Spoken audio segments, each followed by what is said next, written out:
નાની ભૂલને કારણે આ છોકરીએ પોતાનો જીવ ગુમાવી દીધો.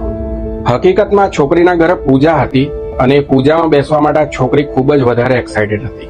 પણ એ જ સમયે આ છોકરીને પીરિયડ્સ આવી જાય છે. એટલે આ છોકરીએ એક આઈડિયા લગાવ્યો કે પોતાના પીરિયડ્સ રોકવા માટે એક દવા ખાવાનું શરૂ કરી દે.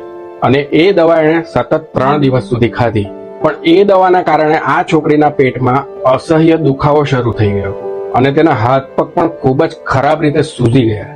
જ્યારે આ છોકરીએ પોતાની હાલત પોતાના ઘરવાળાઓને કહી તો ઘરવાળાઓ તરત જ તેને ડોક્ટર પાસે લઈ ગયા અને ડોક્ટરે તરત જ કહી દીધું કે આ છોકરીને જેટલી વહેલી તકે શક્ય હોય તેટલી વહેલી એડમિટ કરાવવી પડશે, કારણ કે આ છોકરીની નસોમાં લોહીનો જથ્થો જામી ગયો છે.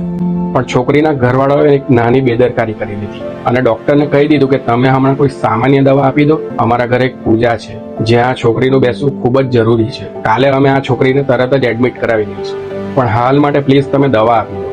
એ દિવસે છોકરી પૂજામાં તો બેસી ગઈ, પણ બીજા જ દિવસે તેના પેટમાં એટલો ભયંકર દુખાવો થયો કે જ્યારે તેના પરિવારવાળા તેને હોસ્પિટલ લઈ જઈ રહ્યા હતા, રસ્તામાં વચ્ચે જ આ છોકરીએ દમ તોડી દીધો. હવે તમે અહીંથી જ અંદાજો લગાવી લો કે ભાઈ પૂજા માટે એક છોકરીએ પોતાનો જીવ ગુમાવી દીધો.